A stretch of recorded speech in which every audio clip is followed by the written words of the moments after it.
I can't believe I'm talking about this story in public in this video.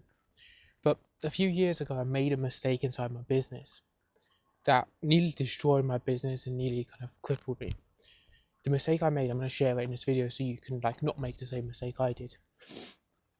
See, at that point, I had done well for myself. I had built a 6-figure agency 2, 3, 4 years in a row, working with some of the biggest names in the fitness industry. Like, all of these stuff were going well, but I didn't really have a social media presence at the time. It was just word of mouth, getting really, really good results for our clients. They would send clients over. And then I decided to start building the social media so I can grow things further and I can kind of not rely so much on, sometimes one month you might have like 5 people refer you, so one month you might have one. It was quite unpredictable. So I started building out the social media side of things alongside this. And when I first started doing this, one of the biggest mistakes I made is I made everything I talked about on my social media too much about me.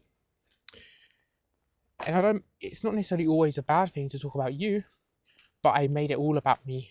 I could get hundreds, thousands, millions of views on content, but it was all about like my personal story and like motivational kind of random pieces of stuff, like lessons I've learned, stuff that I know for a fact will get a lot of clicks, will get a lot of views, a lot of likes, a lot of engagement.